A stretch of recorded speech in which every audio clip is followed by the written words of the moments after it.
Well, floods are a part of life in Canada, but there are ways to minimize their effect, and a commission says more should be done to protect people and property around the Red River in Manitoba and North Dakota, as you heard in Rick Boguski's report. Well, that report of International Joint Commission is out. Slobodan Simonovic is one of the 5 Canadians on it, and he joins us now from London, Ontario. Dr. Simonovic, is there really any way to prevent massive flooding when people build in floodplains? It's a very tough question, Ben. It will be hard to fully protect ourselves from floods of the size of 1997 or larger. However, there are options and ways to prepare and deal with these catastrophic events a little bit better. Yeah, when you talk about preparing, you talk about a culture of preparedness. What does that mean? There are a number of things that can be done. One is to build that culture of awareness, or so-called culture of being ready and dealing with the catastrophic events like floods.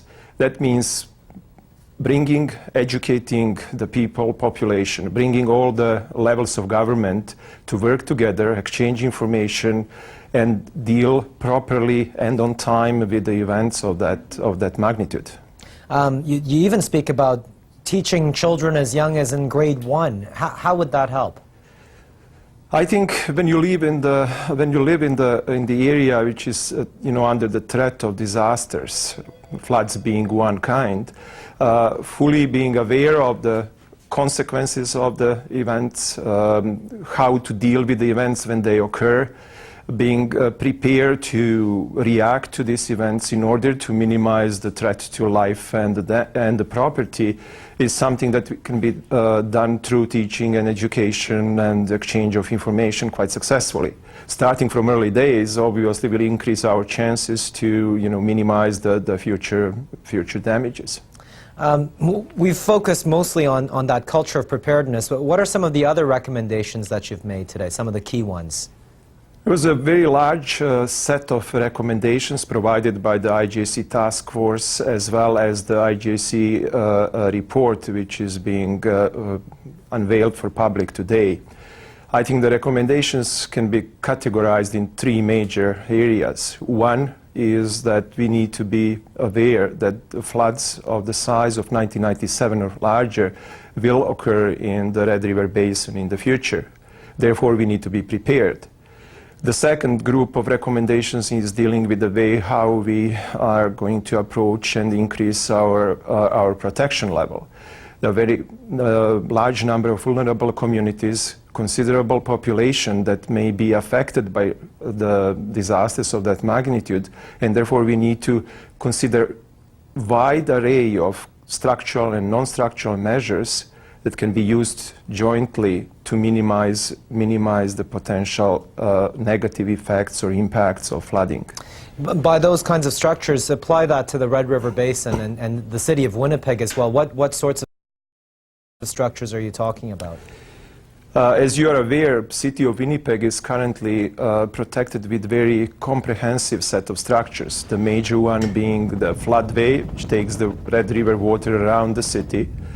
Then the large reservoir on the Assiniboine River, which stores portion of the flood which may come from that particular area, as well as the extensive diking system that runs along the river through the city, as well as the ring dikes that are protecting the smaller communities in the valley south from the city.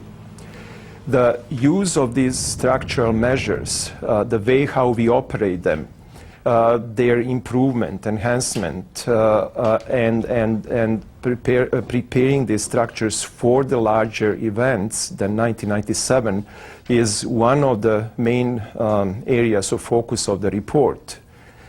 Considerable work has been done during the work of the Commission to study the potential consequences of larger floods.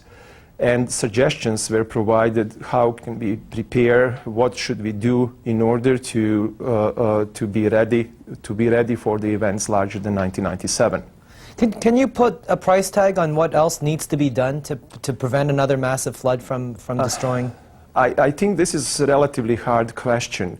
The main recommendation of the task force report is to continue and do very detailed studies of potential options. A number of different options are identified for the city of Winnipeg. Number of options are considered for the smaller communities in the valley, as well as the number of options considered for the cities in the northern United States.